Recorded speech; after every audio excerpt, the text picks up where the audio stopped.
Bismillahirrahmanirrahim. Assalamualaikum warahmatullahi wabarakatuh. Alhamdulillah wassalatu wassalamu ala Rasulillah wa ala alihi wa sahbihi wa mawalah wa la hawla wa la quwata illa billahi wa ba'du. Qala Allah azza wa jalla ya ayyuhalladzina amanu taqullaha haqqa tuqatih wa la tamutunna illa wa antum muslimun. Wa qala sallallahu alaihi wasallam man salaka tariqan yaltamisu fihi ilma sahhalallahu bihi tariqan ilal jannah. Ma'asyiral muslimin yang dimuliakan Allah Subhanahu wa taala. Alhamdulillah di malam hari ini kembali kita bisa bermuajah walaupun lewat media, dan kita masih membahas tentang silsilah duka di negeri Al-Quds Palestina. Dan malam ini kita akan membahas tentang sejarah Palestina dan masuknya orang-orang Yahudi ke negeri Palestina. Ma'asyiral muslimin yang dimuliakan Allah Subhanahu wa taala. Sebelum saya jelaskan tentang sejarah Palestina dan masuknya orang-orang Yahudi ke Palestina, kita tahu bahwa Allah Subhanahu wa taala menggambarkan bahwa orang-orang Yahudi akan senantiasa berperang melawan kaum muslimin,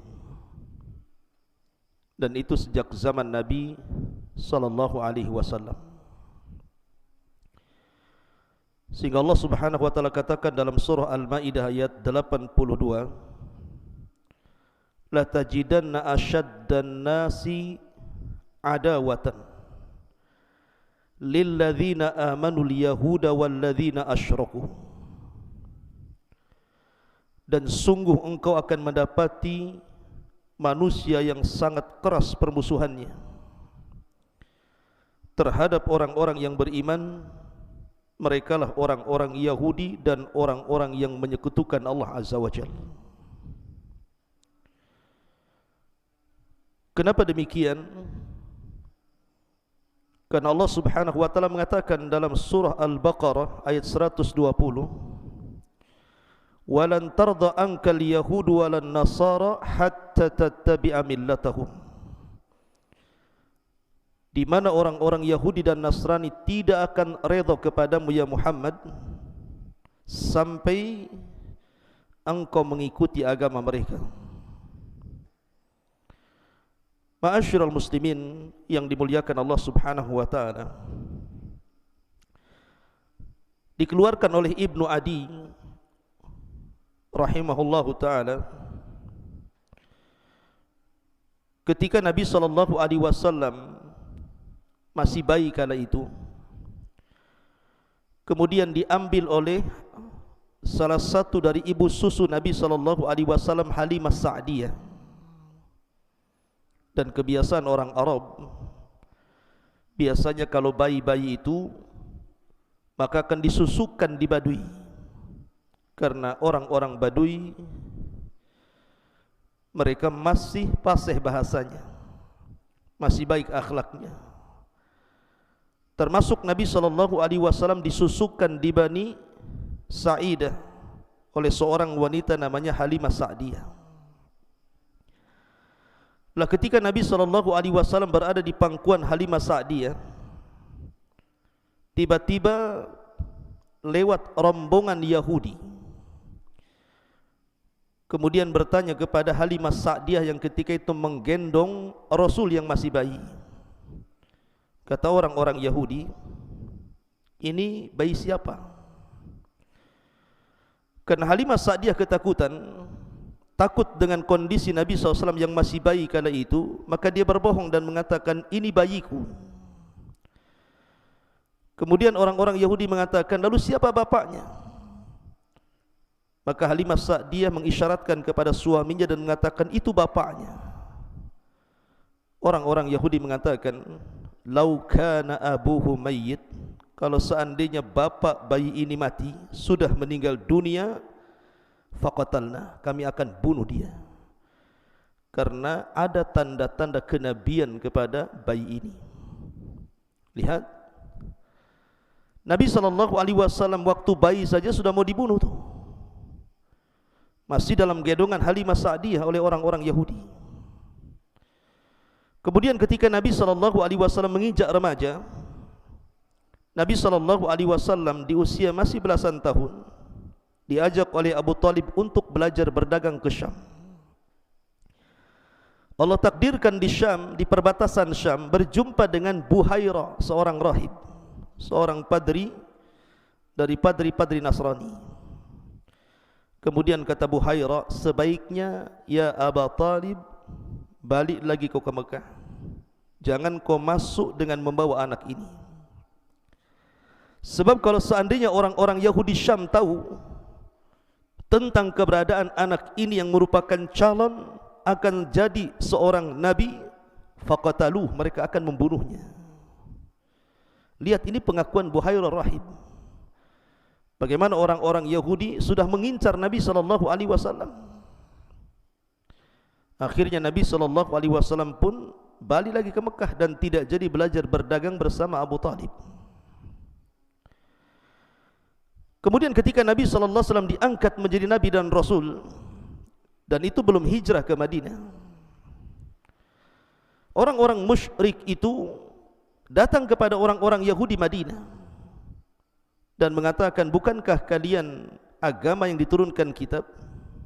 Bagaimana menurut kalian, mana yang lebih berpetunjuk, kami atau dia? Maksudnya dia di sini Nabi SAW. Yahudi tahu Nabi SAW di atas kebenaran, tapi karena kebenciannya dia mengatakan, antum ahda minhu, kamu lebih berpetunjuk dibandingkan dia. Lihat bagaimana bencinya orang-orang Yahudi kepada Nabi SAW. Makanya ketika Nabi SAW sebelum hijrah dari Mekah ke Madinah, Nabi pernah diisrakan oleh Allah Azza wa Jal, kemudian dimi'rajkan. Mi'raj itu perjalanan Rasul dari Baitul Maqdis ke Sidratil Muntaha. Kemudian diperjumpakan dengan beberapa para nabi. Salah satu yang berjumpa dengan Rasul dalam perjalanan Mi'raj itu adalah Nabiullah Yahya dan juga Nabiullah Isa bin Maryam. Pertanyaannya, kenapa Rasul dipertemukan dengan dua nabi ini, Nabi Yahya dan juga Isa bin Maryam? Al-Hafidh Ibnu Hajar rahimahullahu ta'ala menyebutkan faedahnya bahwa ketika Nabi SAW berjumpa dengan Yahya dan juga Isa bin Maryam, seolah-olah Allah Subhanahu wa ta'ala ingin mengatakan kepada Rasul, sebagaimana kedua nabi ini dimusuhi orang-orang Yahudi, bahkan jelas-jelas Yahya bin Zakaria dibunuh, bahkan dipenggal kepalanya, kemudian dijadikan mahar bagi seorang wanita yang menikahi raja. Kemudian Isa pun dikepung oleh orang-orang Yahudi, kemudian diangkat ke langit. Maka perjalananmu hijrah dari Mekah ke Madinah pun tidak lepas daripada rongrongan orang-orang Yahudi. Jadi Nabi SAW sudah memberikan isyarat dalam peristiwa Mi'raj itu, sesampainya Rasul di Madinah maka akan berhadapan permusuhan dengan orang-orang Yahudi. Betul, sesampainya Nabi SAW di kota Madinah, apa yang terjadi? Karena di kota Madinah itu kan ada 3 kabilah besar Yahudi. Pertama Bani Qunaiqah, yang kedua Bani Nadir, yang ketiga Bani Quraidah. Tiga-tiganya memusuhi Nabi SAW sehingga Rasul memerangi mereka. Lihat bagaimana upaya pembunuhan. Bahkan ketika Nabi SAW hendak dibunuh dengan cara dilemparkan batu dari atas bukit oleh Bani Qunaiqah atau Bani Nadir. Kemudian Jibril memberitahu bahwa dia akan dibunuh. Maka Nabi SAW mempersiapkan pasukan kemudian menggempur Bani Nadir karena ada upaya pembunuhan. Kemudian ketika perang Khaybar, Nabi SAW dijamu oleh orang-orang Yahudi, kemudian diracun oleh seorang wanita namanya Zainab bintul Harith, dan racunnya sempat termakan. Dengan sebab itu Rasul sakit, dan sebab itu pula Nabi SAW meninggal dunia. Kemudian juga Labid ibn A'sam, seorang Yahudi dari Bani Zurek, berusaha menyihir Nabi SAW. Kemudian dalam perang Ahzab, pengkhianatan besar-besaran orang-orang Yahudi yang memihak kepada orang-orang musyrik. Jadi macam-macam orang-orang Yahudi Madinah itu ingin membunuh, menyakiti dan mengganggu dakwah Nabi SAW dan para sahabatnya. Dan permusuhan ini tidak akan pernah padam sampai hari ini, bahkan sampai kiamat dibangkitkan. Kita kembali kepada sejarah Palestina. Lalu kenapa pula kemudian orang-orang Yahudi dari zaman ke zaman sampai hari ini terus menggempur Muslim Palestina? Setiap hari ada saja yang meninggal dunia, anak-anak, orang dewasa, wanita, orang tua. Perang yang tidak beraturan, perang yang tidak punya akhlak dan adab, perang yang didasari permusuhan yang luar biasa, yang tidak punya rahmat dalam hatinya. Ada apa sebenarnya? Kenapa orang-orang Yahudi itu ingin sekali memberantas dan memberhangus orang-orang Palestina dan ingin mencaplok negerinya? Sebenarnya kapan Yahudi masuk ke Palestina? Ma'asyiral muslimin yang dimuliakan Allah Subhanahu wa taala, apakah betul pengklaiman orang-orang Yahudi bahwa negeri Palestina itu adalah negeri kakek buyut mereka? Karena kakek buyut mereka adalah raja-raja, kemudian mereka ingin mengambil alih kembali. Apakah betul sejarah bahwa negeri Palestina itu milik orang-orang Yahudi? Ma'asyiral muslimin, ini yang kita akan kupas di malam hari ini, sejarah Palestina dan masuknya orang-orang Yahudi ke Palestina. Ma'asyiral muslimin yang dimuliakan Allah Subhanahu wa taala, kalau kita mengacu kepada sejarah lama, 2000 atau mungkin 3000 tahun sebelum Masehi, belum lagi Nabiullah Ibrahim hijrah dari negeri Kaldaniun Irak ke Palestina, maka sejarah ini dicatat. Anda bisa baca referensi sejarah Palestina, apakah dari Barat, ataukah dari Islam, ataukah yang dicatat dalam Taurat dan kitab-kitab lama mereka. Semua mengakui bahwa yang pertama kali menempati negeri Palestina ini sebuah kabilah dari Arab, namanya Kan'aniyun. Inilah kabilah yang pertama yang menetap di Palestina. Belum lagi Ibrahim sampai di sini. Orang-orang Kan'aniyun itu sudah sampai di Palestina. Lah orang-orang Kan'aniyun ini terbagi menjadi beberapa kabilah. Ada kabilah namanya Amuriyun. Amuriyun ini mereka tinggal di lembah-lembah di Palestina. Kemudian ada namanya Yabusiyun. Yabusiyun ini tinggal di sekitar Al-Quds. Jadi Al-Quds itu nama lain daripada Yabus. Orang-orangnya disebut Yabusiyun. Baru setelah Islam berhasil membebaskan negeri Palestina dan berhasil menguasai Baitul Maqdis di zaman Al-Faruq Umar ibn Khattab radhiyallahu an, maka nama Yabus atau Al-Quds itu diganti dengan Baitul Maqdis.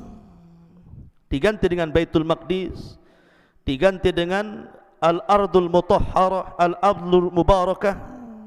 Asalnya Yabus namanya, sebuah kabilah yang tinggal di sekitar Al-Quds. Adapun Kan'aniyun tinggal di kota pertama di dunia namanya Ariha. Jadi kota tertua di dunia itu namanya Ariha di Palestina. Belum ada kota di dunia kecuali satu, namanya Ariha. Ariha inilah yang diperangi oleh Yusha ibn Nun. Ketika Nabi Musa alaihi salatu wassalam membawa Bani Israel untuk mengambil alih Palestina lewat jalur Ariha, Bani Israel tidak mau. Takut melawan orang-orang Kan'aniyun yang ada di Ariha itu. Sampai akhirnya kemudian Allah Subhanahu wa taala azab mereka.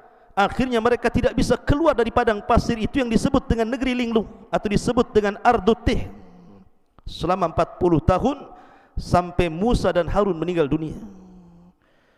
Baru 40 tahun berikutnya kemudian pasukan dipimpin Yusha ibn Nun. Yusha ibn Nun inilah yang membawa orang-orang Bani Israel kemudian membebaskan Ariha, berhasil menaklukkan Kan'aniyun, kemudian merebut Baitul Maqdis. Ini kisahnya. Jadi kalau kita ditanya siapa yang pertama kali menduduki Palestina, maka kita katakan orang Arab. Orang Arablah yang berhak dengan tanah Palestina, bukan orang-orang Yahudi. Di mana Yahudi? Yahudi datang jauh belakangan setelah berabad-abad. Kenapa kemudian mengklaim bahwa itu tanah Yahudi? Dari mana Anda dapat sejarah? Yahudi itu datang belakangan. Itu pun setelah Musa berlalu. Sementara orang-orang Kan'aniyun ini kabilah Arab, ketika terjadi paceklik hebat, akhirnya mereka pun mencari suaka ke beberapa daerah sampai akhirnya mereka menetap di Palestina. Ketika itu bukan namanya Palestina. Nanti akan saya sebutkan kenapa, dari mana asal Palestina muncul itu. Dulu disebut Ardul Kan'an namanya, bumi Kan'an. Lah bumi Kan'an, kenapa disebut bumi Kan'an? Karena memang penduduk aslinya orang-orang Kan'an. Baru setelah itu, setelah lewat beberapa kurun, barulah kemudian sejarah dimulai ketika Nabiullah Ibrahim alaihi salatu wassalam muncul, kemudian hijrah dari negeri Kaldaniun menuju Palestina. Jadi Nabiullah Ibrahim alaihi salatu wassalam itu datang belakangan. Jadi dia dilahirkan di Irak di masa kerajaan Namrud, dan kabilah Namrud itu disebut Kaldaniun. Banyak ujian dan cobaan Nabiullah Ibrahim dalam berdakwah di negeri Kaldaniun itu, tapi Allah takdirkan tidak terbuka hidayah kepada Kaldaniun itu. Makanya Ibrahim kemudian hijrah bersama Lut alaihi salatu wassalam dari negeri Kaldaniun Irak menuju negeri Kanaan yang belakangan disebut Palestina. Lah orang-orang Kan'aniyun itu tidak punya agama. Mereka para penyembah berhala. Maka kemudian Nabi Ibrahim alaihi salatu wassalam menetap di negeri Kaldaniun ini, di negeri Kanaan.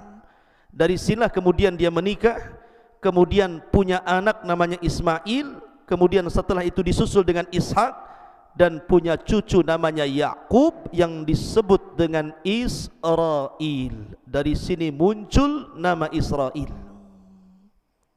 Karena Israel itu nisbat kepada Yakub ibn Ishak ibn Ibrahim. Ma'asyiral muslimin yang dimuliakan Allah Azza wa Jalla. Jadi sebelum Ibrahim hijrah, sudah ada manusia di Palestina itu, namanya orang-orang Kan'aniyun. Makanya negeri ini disebut Ardu Kan'an. Ma'asyiral muslimin yang dimuliakan Allah Azza wa Jalla. Baru setelah kemudian Ibrahim meninggal dunia, masuklah era Nabi Allah Yakub. Nabi Yakub alaihi salatu wassalam tinggal di negeri Kan'an ini asalnya. Kemudian dia memiliki 3 istri yang 2 sah dan 2 budak. Dari 4 wanita ini lahir keturunannya 12. Lah dari 12 ini ada yang menjadi nabi namanya Yusuf alaihi salatu wassalam, dan Binyamin yang satu ibu satu bapa. Yang lainnya lain ibu tapi satu bapa.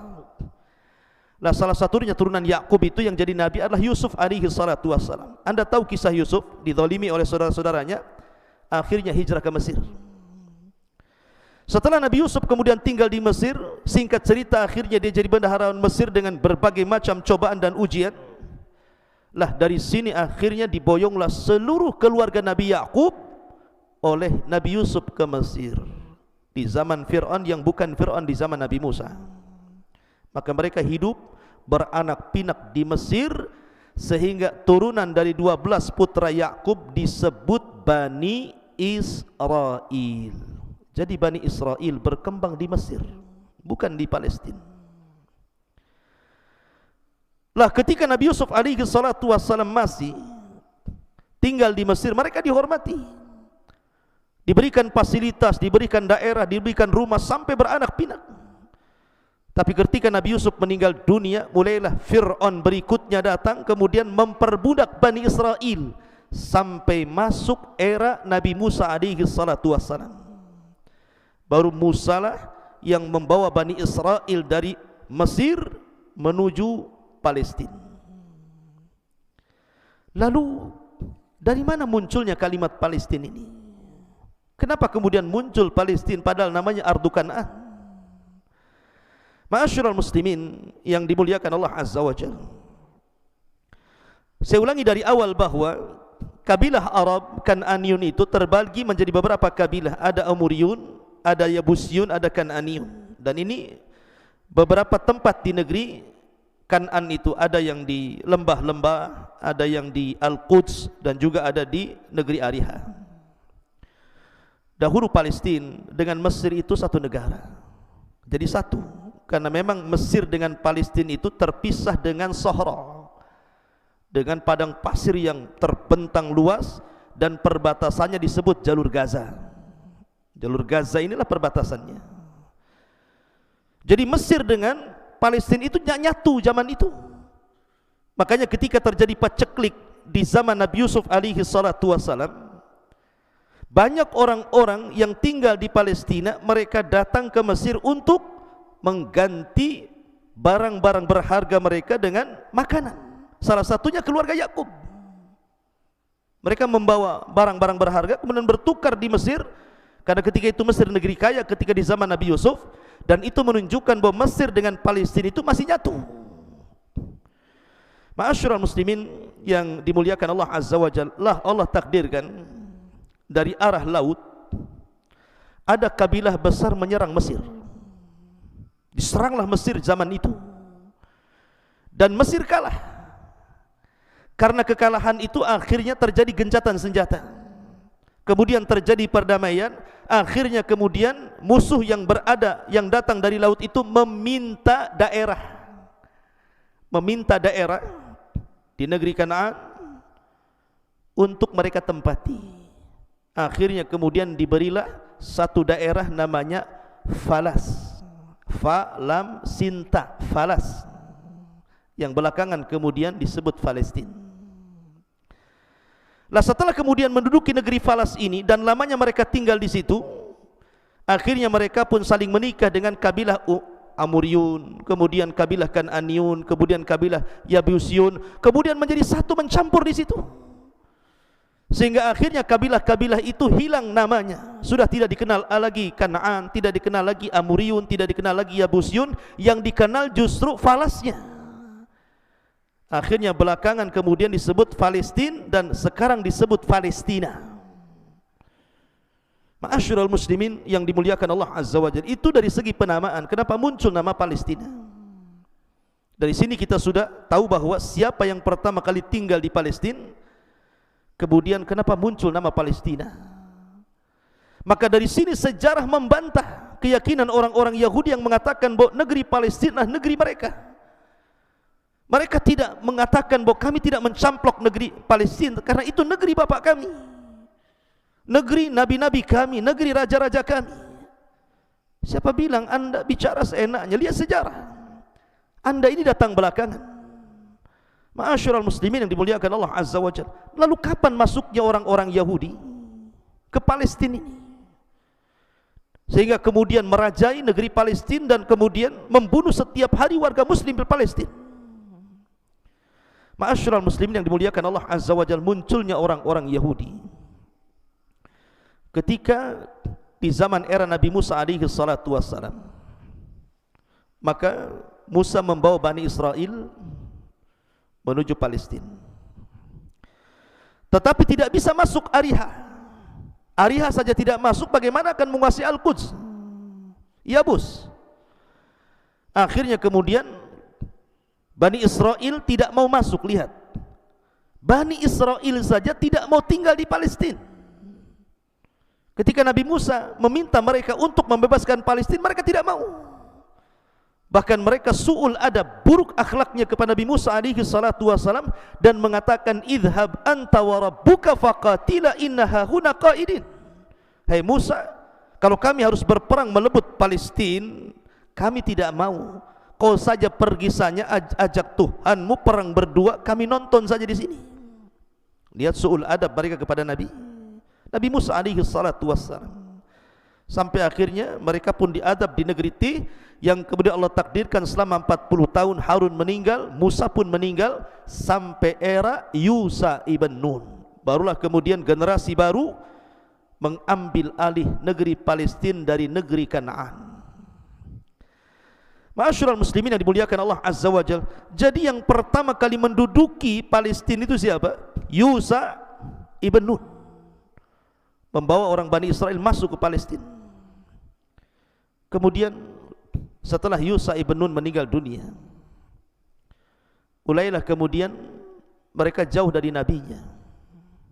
Mereka jauh dari ajaran Allah Azza wa Jalla, bermaksiat terang-terangan.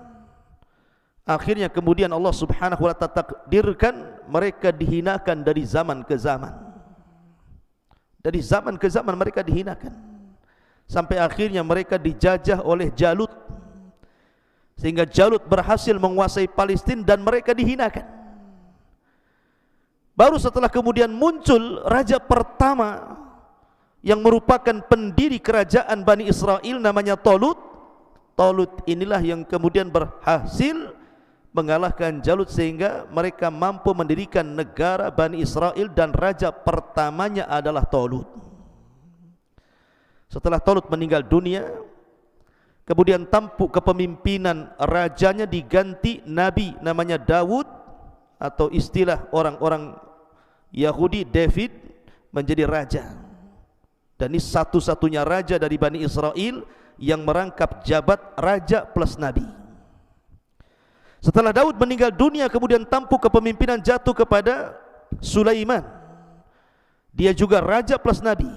Inilah puncak kejayaan Bani Israel di zaman Nabi Sulaiman.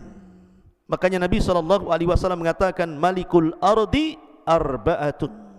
Raja yang pernah menguasai dunia hanya 4, dan yang paling luas kekuasaannya adalah Nabiullah Sulaiman alaihi salatu wassalam. Setelah itu kemudian Dzulqarnain, setelah itu Namrud, setelah itu Bukhtun Nasr. Ma'asyiral muslimin yang dimuliakan Allah Azza wa Jalla. Akan tetapi setelah Nabi Sulaiman meninggal dunia, maka Bani Israel mulai melemah. Disinilah terpecah menjadi 2 negara. Dua negara, satu disebut Israel dan satu disebut Yahuda. Di sini muncul Yahudi. Jadi 2 negara ini terpecah karena putra Sulaiman tidak sekuat Sulaiman, tidak sekuat Daud, tidak sekuat Talut, sehingga terpecah menjadi 2, Yahuda dan Israel. Ada yang mengatakan Yahuda itu ibu kotanya Samara, ada yang mengatakan Israel ibu kotanya Jerusalem. Lah Allah takdirkan kemudian datang pasukan dari luar menggempur 2 negara ini. Pertama datang Bukhtun Nasr, menghancurkan orang-orang Yahudi dan menghancurkan ma'badnya Nabi Sulaiman, atau disebut dengan Haikal Sulaiman, diratakan dengan tanah. Kotanya dihancur-hancurkan, orangnya ditawan, laki-lakinya dibunuh, anak perempuannya dibawa ke Irak. Kemudian mereka menjadi budak di Babil. Kemudian datang lagi selain Bukhtun Nasr, menyerang Israel, hancur juga. Mulailah kemudian terjadi kehinaan terus, dan inilah kehinaan pertama, penghancuran pertama yang terjadi pada Bukhtun Nasr. Karena nanti ada penghancuran kedua. Ketika 400 tahun setelahnya, kemudian mereka sudah kembali ke Palestina gitu ya. Kemudian mereka bermaksiat kembali. Kemudian sebagian mereka membunuh para nabi, diutus kepada mereka Isa bin Maryam. Tapi apa yang terjadi? Isa pun kemudian berusaha untuk dibunuh. Setelah mereka membunuh Nabi Yahya, Nabi Zakaria, targetnya Nabi Isa. Setelah Isa diangkat ke langit, terjadi kehancuran kedua kalinya Bani Israel dengan dikirim orang-orang Romawi, orang-orang Nasrani, akhirnya diserang habis-habisan. Maka ini kehinaan kedua yang disebutkan dalam Al-Quran, la tufsidunna marrataini. Kalian merusak dua kali sehingga Allah hinakan kembali kalian. Ma'asyiral muslimin yang dimuliakan Allah Subhanahu wa taala. Maka dari sini kita tahu bahwa Yahudi itu masuk belakangan. Di mana Anda dengan sejarah? Jadi tanah Palestina itu milik orang Arab, bukan milik Anda orang-orang Yahudi. Enggak ada kaitan sejarah. Tetapi sekali lagi pertanyaannya, kenapa Yahudi maksa banget gitu ya ingin menguasai Palestina? Bukankah orang-orang Yahudi pernah ditawari tinggal di Afrika? Tinggal di beberapa kota, tetapi mereka menolak dan menginginkan tetap negeri Palestina sampai hari ini. Ada apa sebenarnya? Kenapa orang-orang Yahudi itu ingin sekali menguasai Palestina? Tentu orang Yahudi bukan melihat Palestina itu karena pertaniannya, karena sungai-sungainya, karena tempat-tempatnya yang indah, karena buminya. Bukan itu yang dikehendaki orang-orang Yahudi di Palestina. Tapi ini sebuah akidah, sebuah keyakinan yang menghujam kepada orang-orang Yahudi. Kenapa Yahudi ingin mencaplok Palestina itu? Apa keyakinannya? Sebagian ulama menyebutkan bahwa orang-orang Yahudi itu berkeyakinan kalau mereka bisa mengembalikan Haikal Sulaiman. Haikal Sulaiman, apa sih Haikal itu? Haikal itu pondasi pertama Masjidil Aqsa. Kalau kita menyebutnya Masjidil Aqsa, kalau orang Yahudi menyebutnya Haikal Sulaiman. Itulah bedanya. Kalau kita menyebutnya Masjidil Aqsa, tapi orang Yahudi menyebutnya Haikal Sulaiman. Lah di samping Masjidil Aqsa itu ada masjid lagi yang kubahnya warna kuning itu. Itu bukan Masjidil Aqsa, itu namanya Masjid Sakhral Musyarrafah namanya. Itu ada sejarah sendiri. Dan yang membangun itu, yang meluaskannya adalah Abdul Malik ibn Marwan. Di masa Abdul Malik ibn Marwan, dulu Nabi Ibrahim kalau dia hendak menyembelih kurban, maka dia akan menyembelih di sini. Dan ini kiblat pertama para nabi. Lah Masjidil Aqsa itu sampingnya. Mereka menyebutnya Haikal Sulaiman.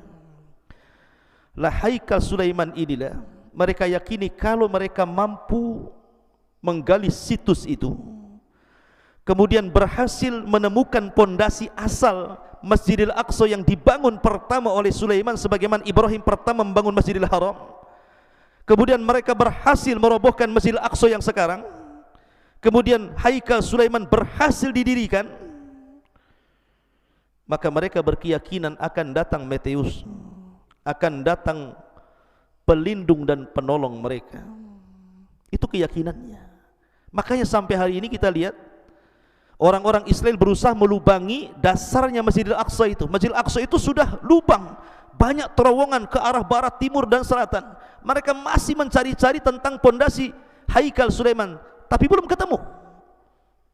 Makanya kenapa kemudian orang-orang yang salat di Masjidil Aqsa itu dibatasi, tidak boleh banyak-banyak, kalau tidak bisa roboh tuh, karena bawahnya sudah bolong masalahnya. Apa tujuannya mereka membolongi dasar Masjidil Aqsa itu? Sekali lagi karena mereka mencari situs Nabi Sulaiman. Haikalnya itu lagi dicari itu. Kalau mereka sudah mendapatkan pondasi Haikal Sulaiman, kemudian mereka akan membangunnya dan akan merobohkan Masjidil Aqsa. Mereka punya keyakinan bahwa akan muncul kepada mereka Meteus, orang yang akan menguasai dunia. Pemimpin mereka akan muncul. Mungkin kalau dalam Islam itu akan muncul Imam Mahdi. Imam Mahdinya orang-orang Yahudi. Kalau Haikal itu berhasil didirikan. Lah ini pula yang kemudian menjadikan orang-orang Nasrani hari ini menolong orang-orang Yahudi untuk memerangi orang Islam. Lalu apa kaitannya? Kenapa orang-orang Nasrani menolong orang-orang Yahudi dengan menyaplai senjata, menyaplai macam-macam, yang penting memerangi orang Palestina? Bukankah yang punya kepentingan orang-orang Yahudi mencari Haikal Sulaiman? Kenapa pula orang-orang Nasrani kemudian sibuk-sibuk membantu orang Yahudi? Contohnya Amerika umpamanya. Lihat hari ini. Saya dengar di berita, wallahu alam, katanya Amerika menyuplai senjata ke Israel untuk membombardir Palestina, sampai Presiden Turki kemudian ikut komentar mengecam Presiden Amerika hari ini. Wallahu alam, maka berita ini hoax ataukah benar, saya hanya melihat di YouTube saja. Tetapi kalau kita melihat kilas sejarah, kenapa orang Nasrani ikut membantu orang Yahudi? Karena orang Nasrani pun punya keyakinan masalahnya. Kalau seandainya Haikal Sulaiman itu didirikan orang Yahudi, kemudian Mahdinya Yahudi muncul, Metiusnya Yahudi muncul, di situ Isa bin Maryam akan turun. Dan orang Nasrani meyakini ketika Isa turun, maka Isa akan memimpin orang Nasrani untuk menggempur Muslim dan Yahudi dan akan menguasai dunia. Tapi orang Yahudi tidak. Akan muncul penolong bagi mereka setelah terbangunnya Haikal, kemudian akan menguasai dunia dengan munculnya Al-Mahdi yang mereka tunggu-tunggu. Maka Islam pun sama. Islam punya keyakinan yang sama, bahwa akan muncul Imam Mahdi, dan kelak negeri Palestina yang merupakan jantung kota Syam akan menjadi pusat kekuatan kaum muslimin di akhir zaman, dan yang memimpinnya adalah Muhammad ibn Abdullah. Dialah Al-Mahdil Muntadhar, keturunan Hasan ibnu Ali radhiyallahu an. Ma'asyiral muslimin yang dimuliakan Allah Azza wa Jalla, ini sejarah yang terkubur, yang terkadang kemudian dibolak-balikan orang-orang Yahudi. Maka penting kita melihat sejarah, bahwa sekali lagi bahwa tanah Palestina bukan milik orang Yahudi. Orang Yahudi itu menjajah negeri Palestina. Maka ketika kita mendengar saudara kita diserang, dibom, bukankah kita kal jasadil wahid, seperti jasad yang satu?